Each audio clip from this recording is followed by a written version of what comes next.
I am proud, and it gives me great pleasure to introduce to you Magistrate Federal Judge Karen Humphries.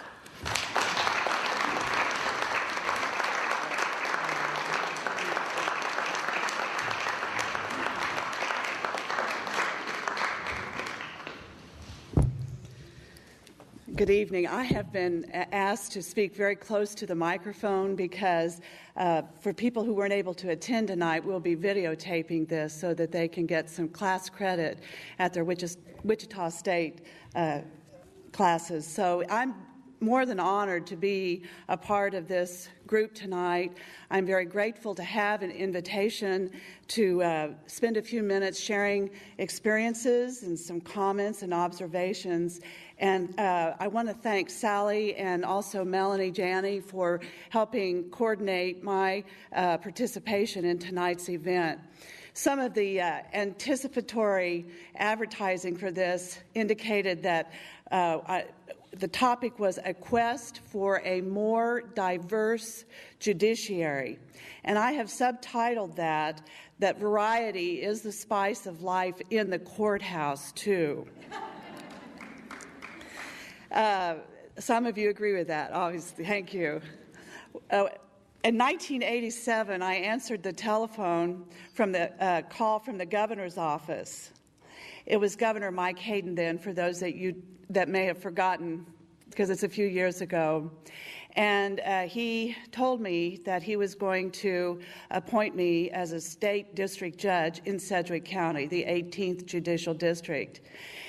And that was a moment that I consider a turning point in my life because it was a dream come true. Because as I had gone through the practice of law years in my life, I had begun to realize that I might have some skills and experiences that would qualify me to serve as a judge. But I was also very realistic that I didn't have what I considered to be the highly qualified political resume that often goes along with being appointed to a position like that. So I must always honor Governor Hayden for his confidence in appointing me. And what you need to understand is Governor Hayden was and is a Republican, and Karen Humphries was and is a registered Democrat. So in his early years as a governor, he was courageous in stepping across the partisan boundary.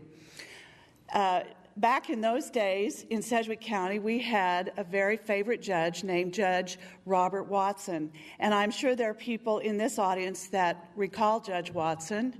Keith Sanborn is here. I'm sure he remembers him. Tim Leahy is here. Judge Jones is here. Who am I leaving out of the judge group here? Oh, yes, Dave Dewey. I'm sorry. And Bob Watson was a true character, and he had a stentorian voice that just, if you were on the 10th floor and he was on the 5th floor, you could hear what he was talking about. Well, he and I were riding the elevator together one day, and he was waxing eloquent in this deep bass voice, and he kept calling me Kay. Well, Kay, you know this, and Kay, do you remember about this? And another woman was serving in Sedgwick County at the time I was appointed, and many of you remember her with great fondness and appreciation, and that was Kay Royce, the first woman to serve as a judge in the Sedgwick County District Court. So after I listened to his questions, I began to realize that he had me confused with Kay Royce. And there aren't a lot of physical similarities between Kay and me, but we are both women. So I summoned the courage to just say, Bob, I think you've confused me with Kay Royce.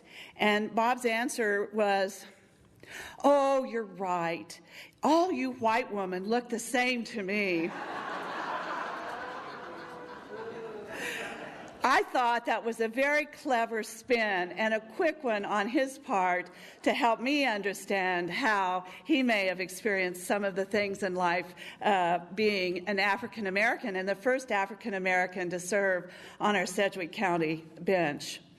You know, I would like to recognize, by naming them, the other women who have also served in the Sedgwick County District Court. And Judge Jones is here tonight. We also have had Judge Karen Langston, Judge Rebecca Pilshaw, Judge Carol Bacon, and Jennifer, where are you again? Who am I leaving out? Kim Parker, yes. The other person that is presently serving but in the municipal court for the city of Wichita is Judge Jennifer Lynn Spahn. Now, other women have been candidates for judicial office and have not been successful in their election campaigns. I'm sorry? Kay Arvin was there. Thank you, Keith. We have our historian here in the audience. Thank you very much. The other day, I was honored to administer the oath of office to the municipal judges who were beginning their next terms of service.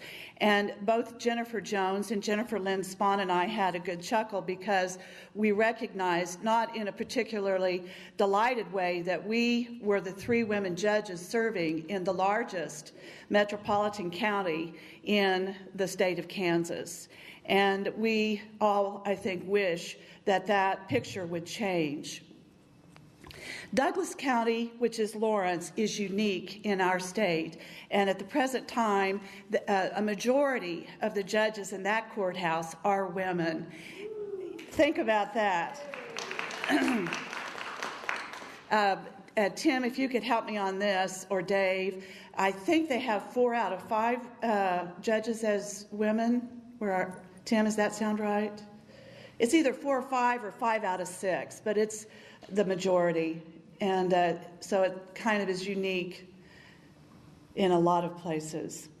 You know, 90th birthday celebrations are special. And what it causes me to do is reflect on some earlier times when we might not feel so celebratory. And that would certainly have been before 1920, when the 19th Amendment was passed. I wouldn't be standing here talking to you tonight if we didn't have the 19th Amendment to the United States Constitution. So I want to assure you I'm very aware of that. Once upon a time, we had a very famous trial lawyer of a national renown. You all will remember his name, Clarence Darrow.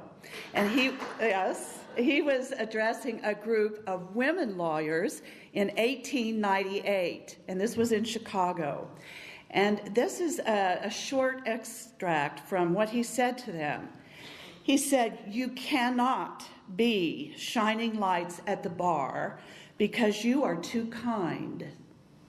You can never be corporation lawyers because you are not cold-blooded. You have not a high-grade intellect. You can never expect to get the fees that men get. I doubt that you can even make a living." 22 years later, we got the 19th Amendment, thanks to very courageous work of many women. But as we think about variety being the spice of life, at least in the courthouse, Clarence Darrow would be stunned to now realize that President